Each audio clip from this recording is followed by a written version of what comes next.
All right, let's call this meeting to order. Can we have roll call, please, Mr. Karate? Mr. Raccomando?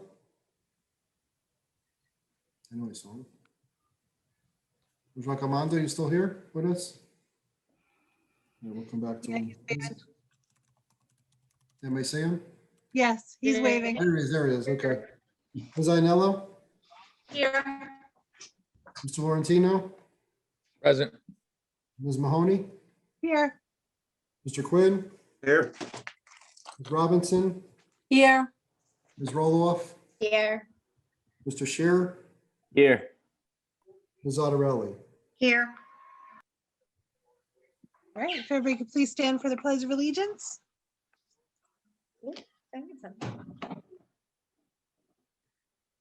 I pledge allegiance to to the flag of the United States of America and to the republic for which it stands, one one nation, nation, under God, indivisible, indivisible, with liberty and justice for all. for all. Okay. Adequate notice of this meeting has been sent to all members of the Board of Education and to the Bergen Record in accordance with the provisions of the Open Public Meetings Act, Chapter 231, 1975. At this time, please be advised that you should be on mute, and you'll be asked to unmute if you would like to speak later on. Okay, Superintendent's Report, please. Good evening, everyone. Good to see you. Hope everyone had a nice break, and I welcome you back. I hope you had the opportunity to rest and recharge and reconnect with your loved ones and ready to return in our combined cohorts in person on April 20th. So I know that there has been a great push for students and parents who are interested in having their children return to school. And we have seen a lot of good numbers in students who want to return. So we're very excited about that. Something else we are excited about is the recent announcement that many of you probably have already heard. There will be no spring testing for the state of New Jersey this spring. The only testing that will take place is the Access for ELS testing for our English language learners and the DLM testing, and that is for students who have learning disabilities and are specifically identified as students who need to take the DLM assessment. As in place of the spring testing, there will be fall testing administered by the state. It will be shorter, it will be less intense, and the intention of that fall assessment is to assess where students are at that time and what the learning loss is. So hopefully we will have a quick turnaround on those results. And I think the state understands that we're pretty much all in the same boat, and maybe we are slightly behind, but we're not necessarily behind ourselves on any other given healthy year, but not necessarily do we have any indication that we're behind the next student or the next group. So we will look forward to that. And now we can spend our spring just worried about teaching and learning and classroom assessments. I wanted to remind everybody that there was an update in the travel guidance during the month of April, and I will be sending that out to parents and faculty members before the end of the week to remind them that unvaccinated travelers and residents returning from any U.S. state or territory beyond the immediate region should self-quarantine, and that if you are fully vaccinated, and the Department of Health defines that very clearly, and I will send that out in my communication. You do not have to quarantine. So there are some incentives to vaccinations. We have received multiple notifications about positive cases this week. So please watch for symptoms in your children. And I'd like to remind you that COVID symptoms often mimic allergy symptoms. So please watch for that and do not send sick children to school. Allergy type symptoms should be checked by your healthcare provider. In the month of April, we recognize Autism Awareness and Acceptance Month. And tonight we will have a presentation by Jillian Cawley our supervisor of special education, and Ziomara Hadnot, our behaviorist in the district. So I look forward to that presentation this evening. Tonight I wear blue. Most of our schools had a dress down Wear Blue Day on April 1st for recognition of Autism Awareness and Acceptance Month, but 2 schools had class photos that day. So Smith and Franklin will have their Wear Blue Day on another day. Smith's will be on Tuesday, April 20th. I'm sure you'll receive a reminder from Mrs. Wonder. And on Friday, April 23rd is Wear Blue at Franklin Day. And I'm sure you'll receive a reminder from Mrs. Cohen. I'd like to remind everyone that we are still offering free meals pickup at door 17 this week. And next week, free meals pickup will be in the schools, as it always is when we are in session, as well as at the concession stand at the back of the high school parking lot at the Yellow Hut. Okay. In March, we had a wonderful, very active SEL participation day. It was district-wide, and we will be rewarding everybody who participated with a dress down day on April 21st. As you can see, dress down days are very popular and great motivators, getting students and teachers to do things. So we like to offer that when we can. And on April 28th, we have a special superhero dress down day for one of our Saddlebrook family members. We have a student who has been struggling with her health, and we would like to recognize her with a superhero dress down day. So on April 28th, district-wide, you can wear orange or dress like a superhero. Okay, but just like everybody to know where we are with the RFP process for the before and after care.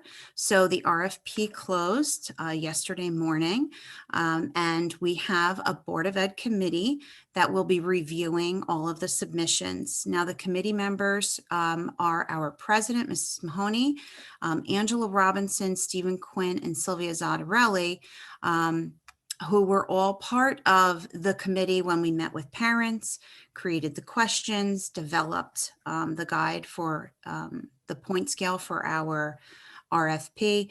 And so we have those board committee members reviewing the applicants with Mr. Karate and me. And then we will have 2 dates for board presentations. And hopefully the committee will have a recommendation the week before the board meeting in May. I'd also like to remind you that Teacher Appreciation Week is the first week of May. So appreciate your teachers, send a note and email. Thank them for the hard work that they have been doing, because they're working much harder than I think they ever thought they would. And certainly, hopefully harder than they ever will again, because we hope we never have another pandemic. Okay. Graduation and rising up ceremonies. So some of these things are on our calendar, our district calendar. Some of them are not, but I just wanted to give you the rundown. I will also include this in my letter to families and faculty. The preschool rising up / graduation ceremony will be Friday morning, June 18th. It will be late morning, early afternoon. They like to have all of the students graduate at the same time. The elementary schools will be conducting their graduations on Monday, June 21st. The kindergarten celebrations will be in the morning, staggered in time, and the 6th grade graduations will be in the evening, staggered in time. We did that because we needed to plan a rain date, because none of these events will be inside. So the rain dates for elementary will be Tuesday, kindergarten in the morning, 6th grade in the evening, staggered, so that the board and I can attend all of them if we so choose. I will be there. I mean, if the board members choose, if they can. Middle school is on Wednesday, June 23rd in the evening, and the rain date has to be the next morning on the 24th. High school graduation is Thursday, June 24th, and the rain date is the evening of the 25th. Okay, so I wanted to remind you again, we're coming back together in combined cohorts on April 20th. I have some good news to report from the rest of the district. Franklin School wanted to let you know that on April 12th, children's book author Haley Edelman presented 2 Zoom assemblies for Franklin students. Grades K and 2 were treated to a reading of her book, Way Past Mad, as they learned how to regulate their emotions. And students in grade 4 through 6 listened to her debut book, My Quiet Ship, as they learned about writing strategies to support character development. 3rd grade students had their own Zoom assembly where they met Jonah Gold, graduate of the former Visions program housed in Saddlebrook schools. Jonah has been wheelchair bound since the age of 7, and the lessons he taught on equity and access were invaluable to the students. Really brought it home and very real. The K-3 Franklin teachers are implementing all that they learned from the professional development sessions that they participated in with literacy coach Shelley Klein. They're working on reading and listening to nonfiction books and writing their own informational pieces with the appropriate text features for their grade level. Band is finally moving along virtually. Franklin's beginning band players have earned many belts in the band karate. Band karate is a motivational program for instrumentalists, and players earn belts for their songs from the lesson book. There are 4 levels with colored belts in each. Some experienced 5th and 6th grade band students will be done on level 4 soon, and I'm going to assume that that's a black belt, but I'm not sure. Long. So Long School is the school that has the student who is struggling with her health right now, and they are the ones who developed the Hero Squad. Smith is excited to celebrate Autism Awareness next Tuesday, and they will be wearing blue. Since they had their school pictures, as I said before, they would like to take a moment to thank their PTO.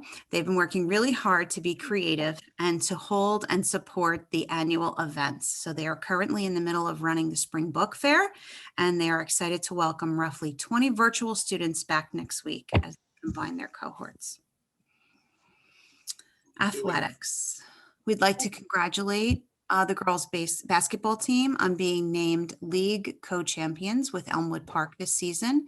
This is the first time in school history that any player has won the league twice in their careers. Earning first team all-league honors are Ella Marchesani, Bianca Ianello, Gabby Buschiora, Deanna Achapinti, and second team players Saoirse Blue Tuomi, Mia Ianello, and Vanessa Gusciora, I think. I apologize. Congratulations to Joseph Quimby on being selected to the boys all-league team. And we would also like to recognize our competition cheerleading seniors, Brooke Weiland, Laura Smetana, Natalie Russo, and Olivia Andrignola. Okay, and before I close out, I just wanted to report out to the board, as I am required to report. Tonight on the agenda, you will see one HIB. This is an affirmative HIB that I discussed with you on Monday and summarized in my email to the board. And we do have one suspension. And Mr. Karate, for the number, for the record, the student's ID number is 202-62395. And that is a middle and high school student. Okay, and that concludes my report. Thank you. Thank you. Okay, Mr. Karati, you're up. Do you have a business administrator's report? Yes, I do have a couple items. First, just happy to announce that on Tuesday, the 21-22 preliminary budget was reviewed and approved by the county office. So we're all set for our public hearing and adoption. We set a meeting for May 5th at 7 p.m. We'll do the presentation. The board can adopt the budget and we'll be moving right along. At that meeting on March 18th, where we approved that tentative budget, I spoke about, I think it came in between right after our March regular meeting and before the 18th meeting. The newspaper ran an article with the ESSER 3 or CARES monies, if people heard. We got the first round, and there was a second round, then there was a third round approved by the federal government. They ran some numbers. Saddlebrook was listed for like 1.4 million. I heard from the next day after it was released from the county office that those numbers were not reliable, that some nonprofit group ran some numbers based on the Title II, the second part of funding. So we won't know those numbers till probably late May, early June. I'm hoping it's close to that number or more, but again, we're working on the phase 2, ESSER 2 monies right now. So we're hoping we get that next bucket of money will be great. And the last item, I also mentioned at our last meeting that Brook, I think we won the lottery, but it's not the good lottery. We're getting hit with audits and reviews. We dodged the CUSAC review this year, but we had to go through an asbestos review. We're in the middle of the Title I audit, federal Title I audit, and now we were chosen by the federal government again for a procurement review of our food service program. That's items we purchase using because we get federal funds for our food service program. They want to see how we're making our purchases of food and supplies and stuff. So that's coming up as well. And, fun times with all those. So that concludes my report. All right, thank you very much. Mrs. All right. Mahoney, I'm sorry. Yes, I always that's forget okay. something, but Mr. Karate's report made me think of something. So today we spent some time working out, taking a look at the ESSER 2 funds, the second round of funding. And we also spent time yesterday with the administrative team establishing our priority needs for staffing that we would be addressing with that funding. So and we have a virtual job fair that the entire leadership team is participating in next week.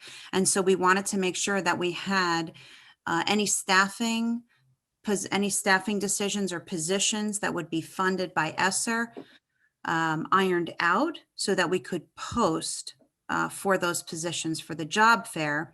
And then those posts also went out district-wide today. And the reason I say this, and I did email the SBEA leadership, is because a whole bunch of job postings went out today.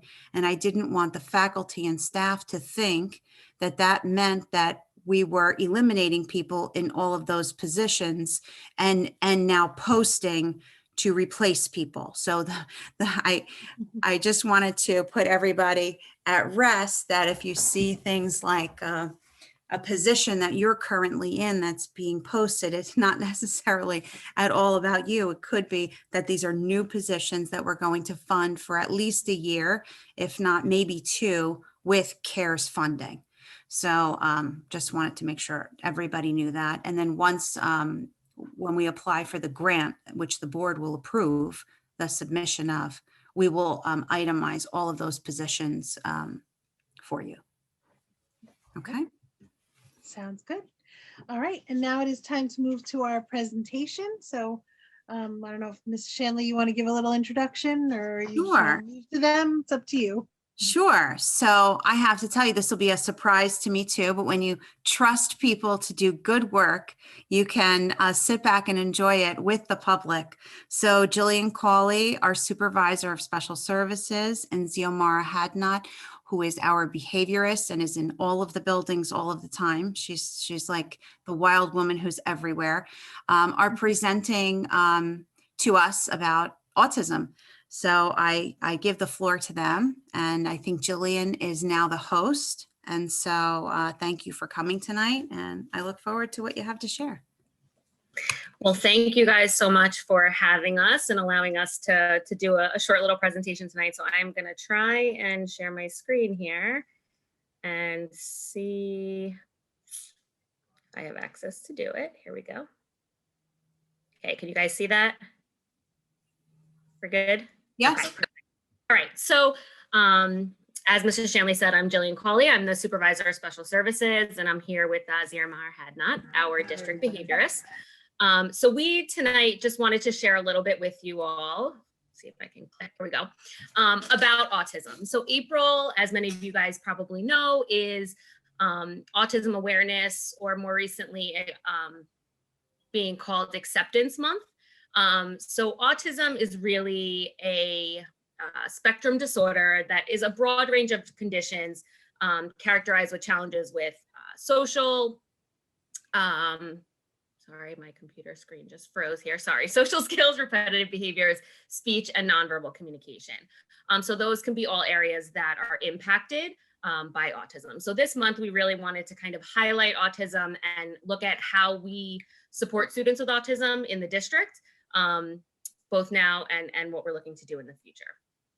So just really quickly, a little bit about some of the different areas of autism that are affected. So oftentimes children and adults with autism have difficulty with verbal and nonverbal communication. So this could be things like spoken language, eye contact, understanding tone of voice, all those things that sometimes we take for granted. 25% of individuals with autism are nonverbal, and they can learn to communicate though, however, using other means. So for example, that top picture there is what we would call a picture exchange communication system. Sometimes you might have heard someone refer to it as something called PECS. And that is where they can just exchange pictures with you to communicate. The bottom screen is what we would call an augmentative device. That's typically on an iPad or some other kind of device that there is a vocal output by touching the screen. Some students communicate with things like sign language. So there's a variety of different ways that students can learn to communicate. Social skills are often another area of difficulty. So they might have difficulty recognizing emotions in others, expressing their own emotions, maybe feeling overwhelmed in social situations, things like taking turns in conversation, gauging personal space, reading body language, a lot of those kinds of things, again, that you gain in those social settings might be a challenge for some of our students. And then the last area is restrictive and repetitive behaviors. So these are things that you might see sometimes referred to as self-stimulatory behaviors. You might see things like a student rocking or flapping. We might see in some people ritualistic behaviors, like doing something in a certain order, maybe an extreme interest in a specific topic. Someone might be really interested in dinosaurs or math or something like that. And then a need for a set routine. So maybe the same schedule or the same meal. And they really sometimes will struggle with change. And oftentimes that's something that we do work with our students on in class is, what do you do when today there's a fire drill that's unexpected and it was not our normal routine and things like that. So just some additional areas that are affected could be sensory processing. Some of our students are very sensitive to different noises or sounds or smells, organization and attention in the classroom, emotions, so maybe anxiety and stress.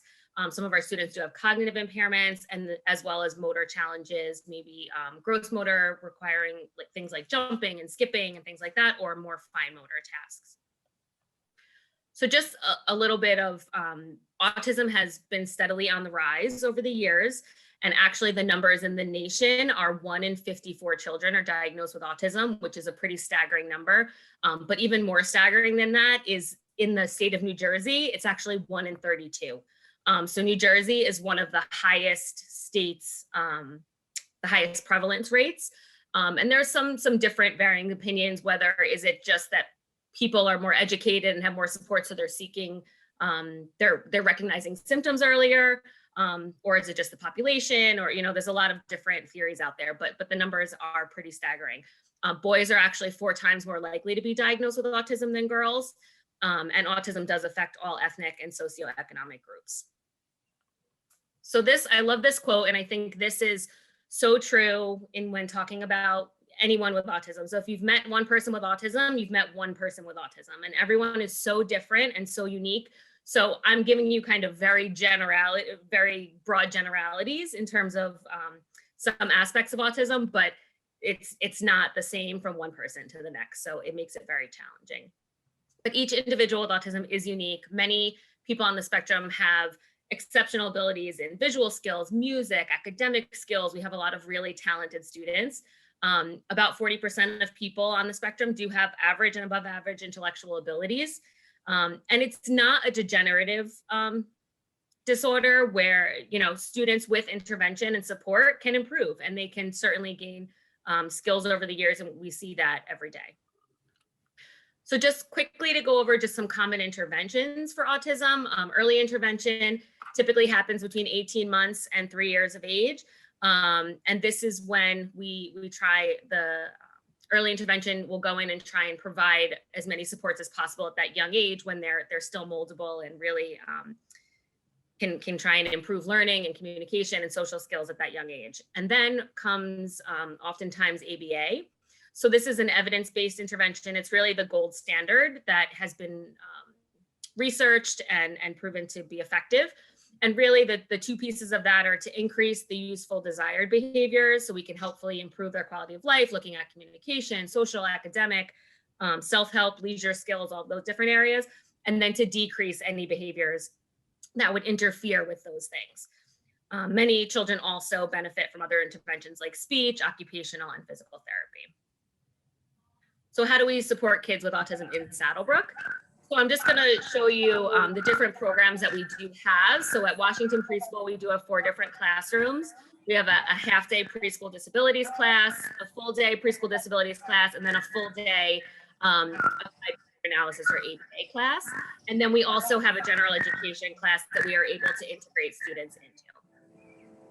At Franklin School, we have in-class support rooms as well as resource rooms. So in-class support is where we have 2 teachers supporting a classroom. There is a general education and a special education teacher. And then resource room is a pull-out support. At Smith School, we also have in-class support and resource room. We also have 2 dedicated ABA classrooms within that building, and 2 language and learning disabilities classrooms as well. And then at Long, we also have in-class support and resource room along with 1 ABA classroom. In our middle school, high school, currently, we only have in-class support and resource room, but looking to the future, we are looking to expand that. And then in addition to that, we have related service offerings across all of the buildings. So some students might qualify for speech and language therapy, occupational therapy, physical therapy, supplemental reading support, and behavior specialist support. And then just quickly looking at the future, we are looking to have an addition of a multiple disabilities class utilizing ABA principles at the high school, at the middle school, high school, and then as well as a life skills offering to teach a variety of different skills to our students. Long term, this is not next year, but we are looking to expand that program year by year so that eventually we are able to support those students who are 18 to 21. Who oftentimes have to go out of district to a program, as well as including some community-based instruction where we partner with local businesses and work on, going to the mall or food shopping or all those kinds of skills that our students might need, as well as a structured learning experience, which really takes into account job skills. So I'm going to let Ms. Hadnot share a little bit about our specific ABA program and then what we're doing for Autism Awareness Month. Thank you, Jillian, and thank you to everybody for joining us tonight and letting me talk in this wonderful opportunity. I work on an amazing team, so I'm happy to present today. And as Jillian said, with all the variations of the classrooms we have within the district, it really allows us the ability to make changes depending on our learners. So we currently have those 3 classes at the elementary level, ranging from kindergarten to 6th grade, the 1 preschool-based class. Data drives everything that we do. So we start with something called the VB MAP assessment, which is a verbal behavior assessment. And it really teaches us where the splinter skills are for our students. As Ms. Cawley said, some of our students have high intellectual abilities, great visual spatial abilities. So we want to learn exactly where they are. And then we build individualized curriculum around that student. And we want to push them and keep pushing them and make sure that we are setting the bar high and making them successful within the community. This year was awesome. We were able to transition to a Catalyst system, which is an online data collection system that has been integral in our COVID world that we're living in. And it's been amazing. So we were able to take that off and we can see across buildings, we could pull up data immediately, we could share with families. It really did allow our program to kind of be remote anywhere. We do a lot of research-based, like Ms. Cawley said, strategies. One of them is multiple exemplar instruction, which is we try to propose things in many different ways for our students. Ms. Cawley shared that, some of the students have rote behavior or routine behaviors. So that's one of the goals. We don't want to build that. We don't want to only have the student be able to perform under one condition. We want to make sure that they'll be able to use their skills across all different environments and be successful. So those tactics, multiple exemplar instruction, interspersal, and rotating of staff is really important to make sure that the students are able to generalize their skills to these other settings. We use a multidisciplinary team approach. There is no way that these students could be successful without the help of therapists, teachers, school leadership teams. So we are really working across all different areas. Clinics are held monthly, which is one of the best things I think in our program, where we meet with our families and we talk about what's happening in the classroom and also talk about what's happening at home and try to support and bridge and teach the research that we utilize in the classroom, teach what strategies are effective for our students. Because if we only isolated it in one area, it's never gonna be successful for the student. And we try to infuse social skills throughout our daily lessons, and we look at behavioral intervention strategies along the lines of what reinforcement systems, how often should we tell a kid good job, or under what conditions do they get upset or have that sensitivity to some of the stimuli in the environment. So we look at all of those things and take data on it and then determine what best strategies would suit the student. Oh, sorry. That's okay. So some of our students, like we said, we have them within our ABA program, but many of them are out. Some of them are in inclusive settings, integrated settings, general education settings. So all throughout the district, there are multiple ways that we support them. We try to integrate them through all specials from the beginning. They go to music, gym, and art with their same age peers, gen ed peers. And we also try very hard to put students into general education or less restrictive classrooms when the data shows us that. So as the students excel in certain areas and we're reviewing these data, we will try a less restrictive environment. And we work very closely with all the teachers and the team around that student to make sure that it's an optimal area that we're transitioning that student into, because it's very important to us that that student is included in the community in an optimal light. We continue with our behavioral support across the gen ed settings, integrate whatever kind of setting. Behavior plans can kind of follow you anywhere. So general education teachers utilize behavior intervention services as well as special education teachers for their students. And like I said, we are a team. So tonight it's just Ms. Cawley and myself, but we have amazing therapists that work with us, school leaders, parents, I mean, teachers. It's incredible, the people that we work with. So these students in this program wouldn't be successful without it. The visual supports that we use in the classroom, a lot of when we talk about stimuli in an environment, for some of our kids, the auditory input is a little bit too much. So the use of visuals is really important in an ABA classroom to kind of guide and teach the skills that we want them to learn. So they could be used for attending behaviors like whole body listening, or it could be used to help with transition and ease the student from one thing to another, because sometimes that auditory piece is not there, so we'll utilize the visuals. So a couple of years ago, Kim Ferrando and I applied for a grant through the Brook Education Foundation, and it resulted in getting Sensory Pass in all the elementary schools and the Washington School. This is not solely for our children with autism, but it definitely helps out. But all of our students, if they have the jitters or they need to focus or get their body oriented, they have access to these Sensory Pass. So we're super proud of them. So throughout this month for Autism Acceptance Month, we've been sharing facts with the students at our elementary, middle school, high school level in regards to how to be a good peer for our autistic community. We have some of our students with autism saying the Pledge of Allegiance. As Ms. Shanley said, they're wearing blue. The days vary depending on the school. We've had puzzle pieces decorated by all the students. We have a parent workshop in the works, and we will get you that information as soon as it comes out. We hope you can all attend. Unfortunately, we had extra plans for this year and last year, but due to COVID restrictions, we are not able to. So hopefully next year we'll actually be able to be together and celebrate and bring some awareness and acceptance. And like I said, with the team approach, teachers, guidance counselors, school leaders have helped and teachers have helped to execute a lot of autism lessons throughout the buildings. So if you hear your child's coming home and read a book about autism that day or did a lesson, it was really a team approach to kind of spread it out and make sure every classroom and every student is made aware of what autism is. And that's it. That's it. So thank you guys for letting us take a few minutes of your time tonight and share a little bit about autism and how we support students in Saddlebrook. Thank you. Thank you both very much. I appreciate your time. Yes, Great job. Thank you so much. That was wonderful. Such great information and insight. Thank you so much. Okay. All right, does any board members have any comments or anything before we move on about the presentation or anything you'd like to share? Okay. Mr. Accomando, you look like you're trying to speak. I can't hear you.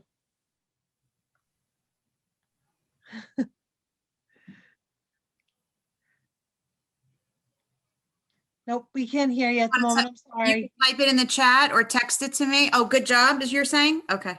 All right. Thank you. Okay. Okay. All right. Well, then at this point, anybody else? Okay. At this point, it is time to open the meeting for public comment for agenda items. And we don't have any policies tonight, so for agenda items only. Can I have a motion to open the meeting for comment for agenda items only? Motion. Second. Okay, all in favor? Aye. Okay, any opposed? Okay, does anyone wish to speak tonight on agenda items only? If you do, please go to the participants and find the raise hand. I'm not seeing any come up at the moment. Oh, You do? okay, then hold on one moment. Let me read. Okay, residents are requested to state their names, addresses, and subject matter. In the event it appears the public comment portion of the meeting may exceed 45 minutes, the presiding officer may limit each statement made by a participant to 5 minutes duration. Issues raised by members of the public may or may not be responded to by the board. All comments will be considered and a response will be forthcoming if and when appropriate. The board asks that members of the public be courteous and mindful of the rights of other individuals when speaking. Specifically, comments regarding students and employees of the board are discouraged and will not be responded to by the board. Students and employees have specific legal rights afforded by the laws of New Jersey. The board bears no responsibility, nor will it be liable for any comments made by members of the public. Members of the public should consider their comments in light of the legal rights of those affected or identified in their comments and be aware that they are legally responsible and liable for their comments. Again, please remember this is for agenda items only at this time. Okay. First, we have Jessica Corinne.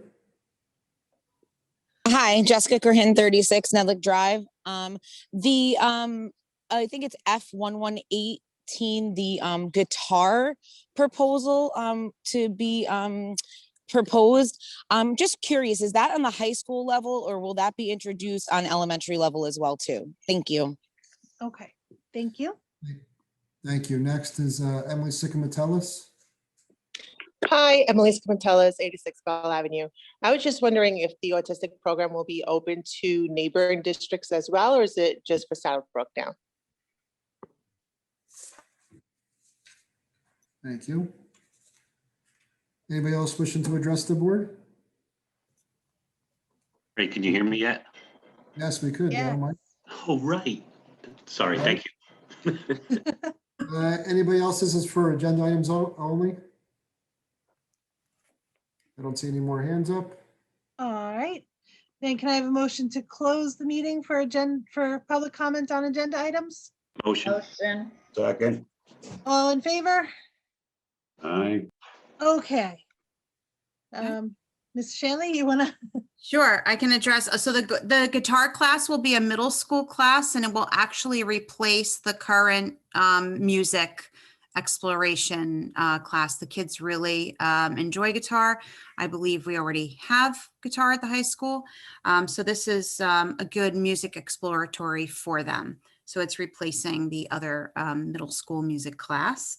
As far as the autism program goes, for September, it's my understanding that our goal is to get the program up and running and working for our students. And should we have availability in the future, it certainly could become a tuition program if we had, the availability, because the numbers for those types of programs are low. But should we have availability in the future, it certainly could become a tuition program. All right. Thank you so much. Okay, I think it is time to move on to the agenda. So first we have board action items. At the recommendation of the superintendent, I make a motion to approve the following items: B 124 through B 126. On your agenda, it may say B 125.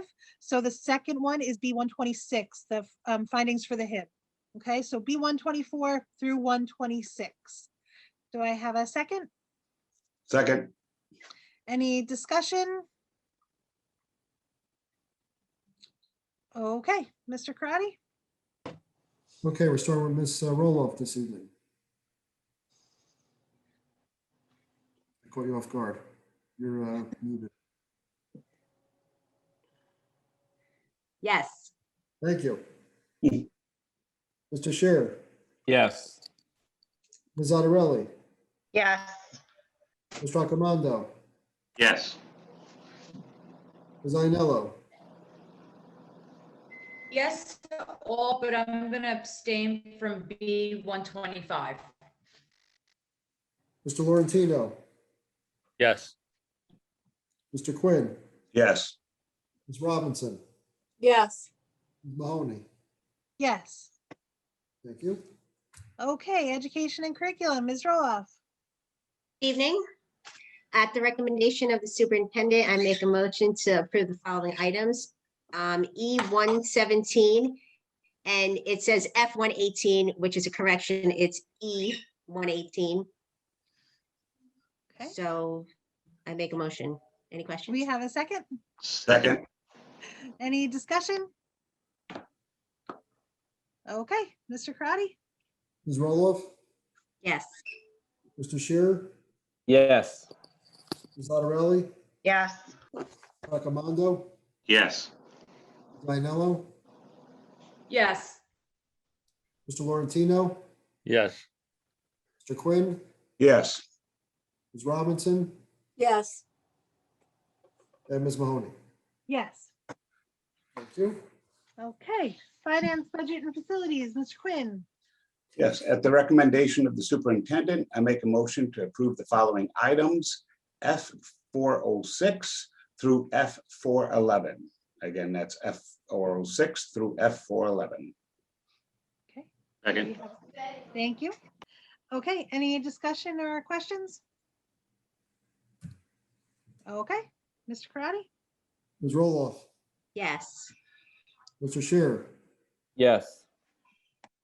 Ms. Otterelli, Yes, but I'm going to abstain from F 406, check number 58675.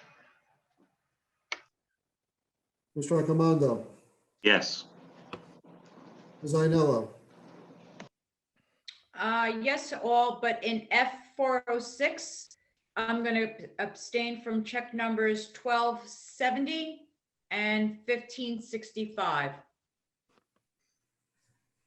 Mr. Laurentino, I'm going to say yes to all, but I'm going to abstain in F406 from check numbers 1311 and 1604.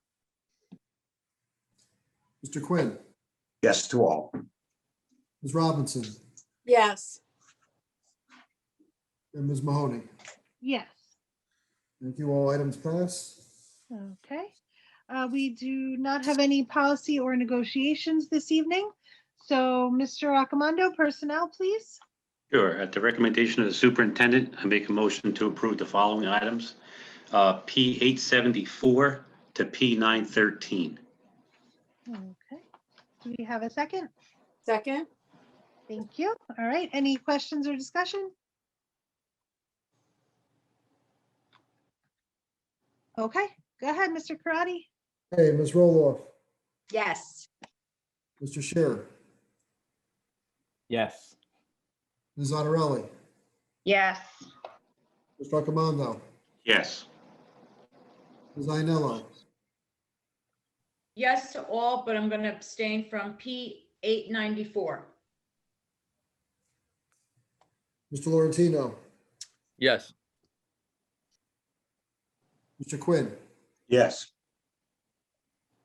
Ms. Robinson, Yes. and Ms. Mahoney. Yes. Okay, do we have, I don't think we have any committee reports, right? I know we have a liaison report, so I think we have Mrs. Ionello, you want to talk about the middle school, high school PTO? Yes, hi. Good evening, everyone.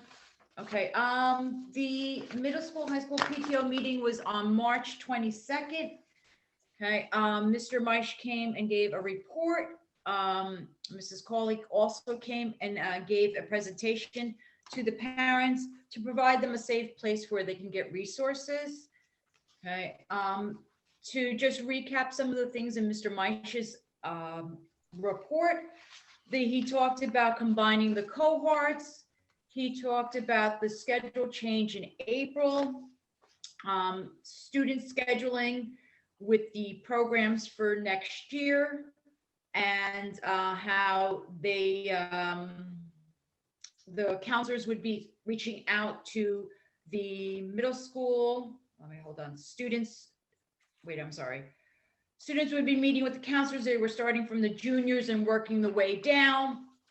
Okay, prom, as of right now, it is 150 indoor and outdoor limit. So as of right now, the seniors are the only ones who would be attending. They are hoping that those numbers will be going up. The juniors are planning hopefully a dinner, because as of right now, the juniors will not be able to go to the prom. More to come on that. So other events that are being scheduled are the inductees to the National Honor Society. And I know the Junior Honor Society is going to be April 27th at 7 p.m. Other things will be the pep rally, field day, senior day. Right? And he did also discuss state testing, which there was obviously an update that Mrs. Shanley gave us today. So that was part of Mr. Meisch's report. As far as the PTO, they dropped off treats for the teachers in the, I think administration as well. They are planning a tentative meeting for the teachers and staff for Teachers Appreciation Week, which was May 3rd. That week, there is going to be a donation fundraiser on May 13th at Jersey Mike's. And the next meeting is on April 26th at 7 p.m. That concludes my report. All right, thank you. You're And I welcome. believe Mrs. Zottarelli, did you have one from Franklin? Yes, I do. Franklin School PTO met last night. They're having their book fair next Wednesday and Thursday at the Firehouse on Market Street. There's plans being put into place for teacher appreciation. There was discussion of a movie night fundraiser as well as a sale for Mother and Father's Day, but no set dates yet. And their next meeting is on 5/11. All right, Thank you. thank you. Anybody else have any liaison reports? Yes, I have Smith School. Okay, The book fair is being held in person tomorrow by Elite Sound Entertainment and is open to the public from 3 to 5 p.m. Contact the PTO to sign up if you want to come shop. And it's also holding a restaurant night fundraiser next Wednesday, 4/21 at Smashburger in Lodi from 11 a.m. to 9 p.m. in person or call orders.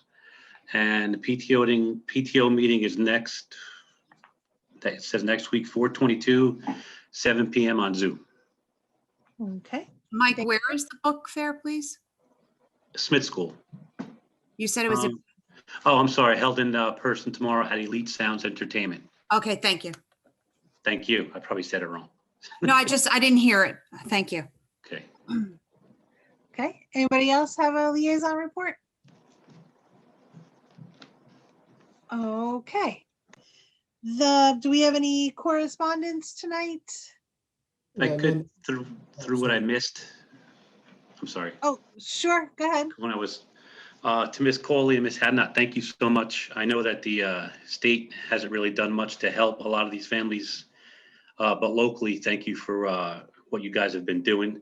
You brought a little bit of more of a routine and normalcy to these families, so thank you so much, because I know a lot of people, like they've been hurting to get some kind of routine for their kids. So thank you guys so much for all you do. Thank you.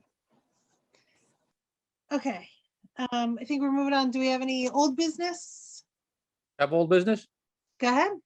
Yeah, just comment on our last meeting with the superintendent's contract. Because I'm a conflicted member with that, I couldn't vote or be part of it. But I just think that was a great move for our district. I think it was a very physically sound contract, probably underpaid. I like the direction our district's going in.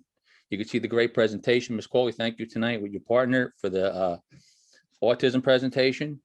I like what we're doing with our curriculum, how we're moving it forward. I think we're physically sound with the taxpayer, with the budget. I find Ms. Shanley to be very open and accommodating with any question that I have, although we don't always agree. She's always very professional in the discussions that we have. So I'm just very happy that she is going to be with us for the next couple of years. So thank you. Thank you. Okay, anybody else old business?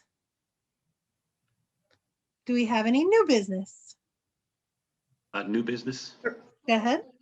I want to also, like the superintendent said, the teachers are working hard, and thank you to teachers, but also don't forget the parents and the students that are struggling at home too. Unfortunately, you have two working parents, and sometimes you have kids home and you have to leave a kid home with a phone. So if you see the phone on a Zoom, don't right away assume that they're fooling around on the phone. Maybe they're waiting for a grandma, grandpa, dad, mom to give them a call. So just be patient with them. Thank you. Thank you.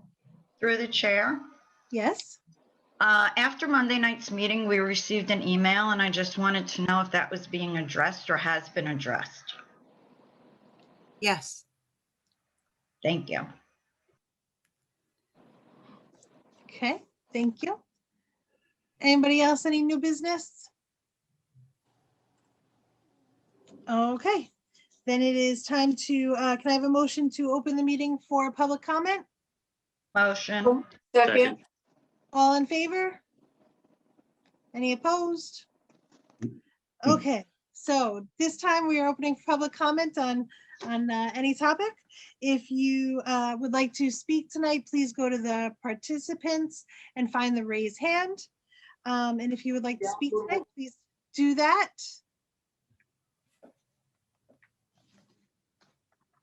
Anybody wishing to address the board this evening?